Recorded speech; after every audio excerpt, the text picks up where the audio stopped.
As a kind-hearted gesture, I always like to compliment beauty, sharing the kind of words that some would find to be flattering in a chorus. Some would find it as just mere words that is heard on a daily basis, but that's just me. But what if there was more behind these words?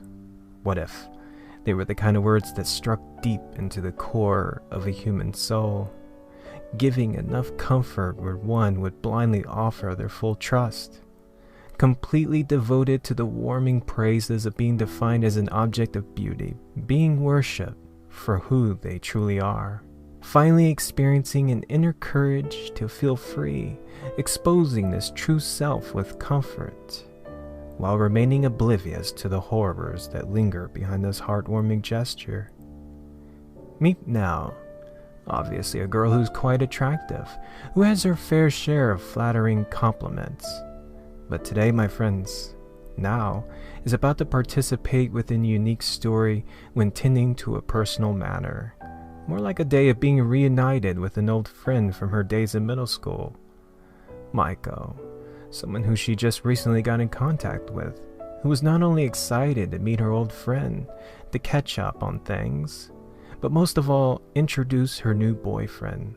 And when hearing a familiar voice behind her, Nao's name being spoken with Maiko's own words, Nao did not expect that she would be greeted by a strange-looking man, whose face looked completely misshapen, with swollen eyes bulging from his skull, his skin covered with patches of sickly blemishes and boils, dressed up in a woman's outfit, and sounded exactly like Maiko.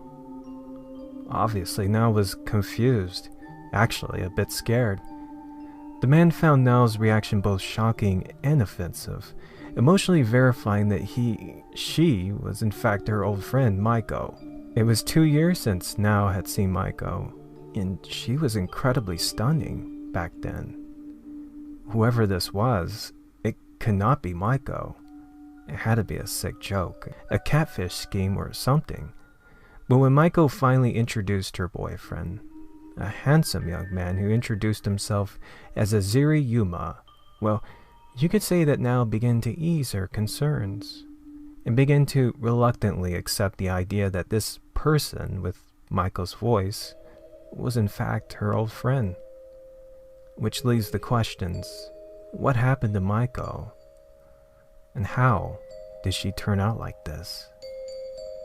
Well, you could say that this was an afternoon that Nao did not expect, that the entire conversation with Maiko was rather awkward, not only because of Maiko's appearance, but the fact that the entire conversation was completely one-sided. Basically, Maiko had this fixation with her boyfriend Yuma, a transfer student who she'd fallen for at first sight. Since the first day they met, he'd been praising her beautiful looks every day at every given opportunity. And even though recently Maiko has been getting this strange feeling that there are these changes with her look, that there was something about Yuma and his praises that eased that concern and brought her this happiness. Fact is, Maiko had never felt like this with anybody else, which is why Maiko trusts Yuma in his kind words. And when Maiko had decided to use the restroom to fix her makeup, that was when Nao decided to take the opportunity of asking Yuma about Maiko's appearance and her strange behavior.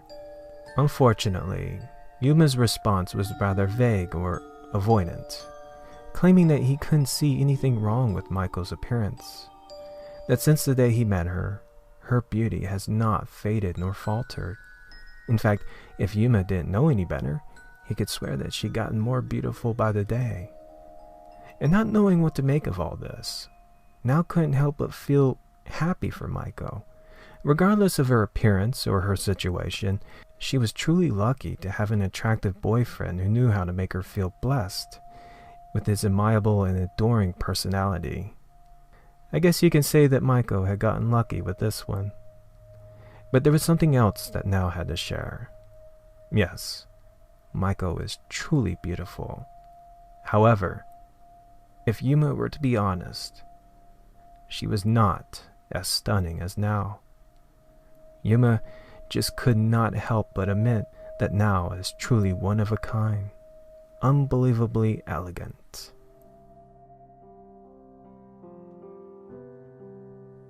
So, to spare the details, Yuma ended up ending the relationship with Maiko and immediately got together with Nao.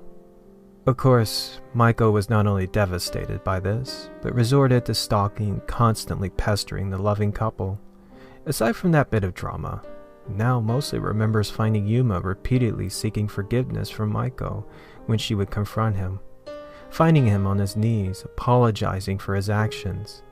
And even though Nao was a bit off-taken by Yuma's pathetic display of resolving the situation, which wasn't helping by the way, it was something that Nao completely dismissed. It wasn't until a few days later, Maiko ended up disappearing. Eventually, rumors began to circulate that she committed suicide. Thankfully, Maiko's death did not have much of an impact on Nao and her relationship with Yuma. Even though Nao couldn't help but have this strange feeling about Yuma, possibly because of the fact that she did not know anything about him, like where he lives, his family, his background, or anything else. Nothing besides the fact that he's a transfer student from Maiko's school and has this fixation with her appearance. It was like Nao had just jumped into a relationship with some random guy in the most controversial way, which was unlike her. And yet, Nao just could not shake away this inner trust she had for Yuma and his sweet words. Unlike most of the boys she'd been with, Nao had never felt this way towards a guy before, making Yuma the only person who made her feel truly happy, giving her more confidence than she had ever felt before, all because of his constant praises and worship, and they had never gotten old nor tiresome. Nao loved the attention, the feeling she would get every time Yuma would say how beautiful she looked for the 100th time within a single day, where every conversation was about Yuma's fixation with her beauty. But as the days of worship went by, Nao began to have this feeling that something was not right, something challenging that inner pride. As days went by, Nao began to have her own fixation with Yuma's warming affection. Unfortunately, she had also begun experiencing something strange, like there was something about her that did not feel right. Noticing how people would look at her differently, not like they used to. Even her family's reaction was concerning. And when sharing this experience with Yuma, the inner doubt that she wasn't feeling as attractive as she thought. Thankfully, Yuma had a way with words, easing her worries by telling her that she was overthinking this. There's nothing wrong with her appearance. He would say things like how she's a goddess with pristine skin, a face that is the envy of all women, and hearing them sweet words of praise, never failing on bringing that inner happiness within Nao. And even when Nao's family would finally share the concern with their daughter's beautiful appearance, for some reason they would suggest that she immediately see a doctor or something. They would say things like her face was infected with some kind of flesh-rotting disease or skin cancer. Nao couldn't understand why her family and friends were so concerned and cruel with their words. According to Yuma, she was beautiful. Because of him, she had never felt so happy in her entire life. There's just no way Yuma would be lying. And when this strange reaction began to spark an inner doubt within Nao, where curiosity had her reluctantly compare herself with her school photos, she couldn't see what was wrong with her appearance. It felt like there was something different. Her beauty was universal, and yet she couldn't shake away the feeling that there were these changes about her. And remembering Maiko, her hideous appearance, and how Yuma would constantly tell her the same sweet words. Could it be possible that Yuma was doing the same thing to her? It wasn't until the following day, when Nao was on her way to confront Yuma with these ideas, that there was something not right about her. That was when she would be teased and horribly insulted by a little girl, calling Nao things like witch, a pig, demon, monster, an abomination that looked hideous. Oh, how the child enjoyed her moment of pointing and laughing at the disgusting monster walking down the street like some goddess. This was when Nao was finally introduced to Chizumi, Yuma's sister, the demonic child who just loved spoiling everything, like when another girl would be too stupid to realize how she'd been duped by her older brother. Every one of them, assuming that they've fallen for some shy boy who's a bit different, completely trusting him because of those sweet, heartwarming words. Of course, them words were sincere, honest, but too bad that they were not directed towards any of the women. No, them words are only meant for the demon he worships. That is who Yuma has eyes for. You see, since Yuma was able to summon a demon when he was a child, who've granted him this power, he's been flattering and apologizing to the demon as offerings. That demon and Chizumi's brother has this telepathy, and those who are in between that connection would either have their brains dissolved, or, well, let's just say that one would begin to physically resemble their inner beauty. Obviously, Yuma's new girlfriend can't deny the reality that her face is rotting away, like all the others, too terrified to accept the truth.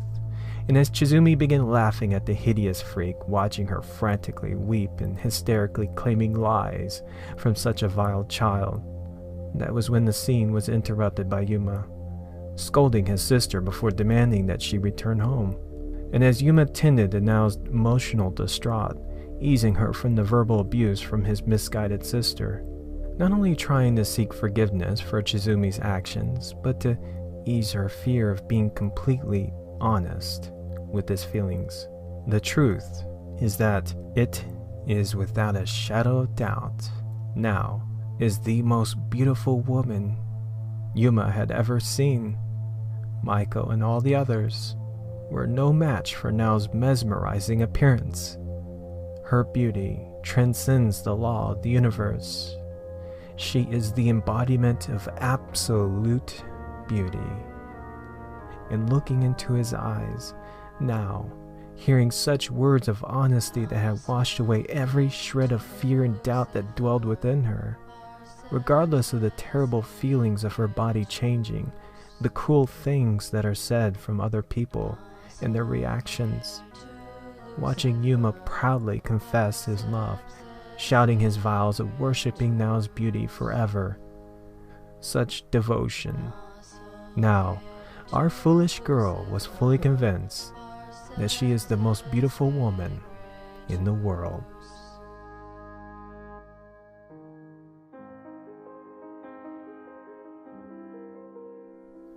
A few days later, Ozeri Yuma had suddenly vanished, left without saying a word. Yuma was such a kind person, so caring, so unlike him to do something that Nao found to be so cruel. Rumor says that he had transferred to another school, but either way, Nao will never forget him and his sweet words. Oh, how it would always warm her heart when thinking of his praises. I mean, sure, they didn't have the same blissful experience as hearing them directly from his mouth, but her love for Yuma and pride had never faltered. Nao's face had not only decayed, but her skin and eyes were sagging loosely from her face. They say things like she is a freak of nature. Friends and family, random strangers, they would all say mean things about her. A skin deformity, a medical tragedy, God's cruel sense of humor. But no matter what, Nao was literally convinced that she was the most beautiful goddess in the universe.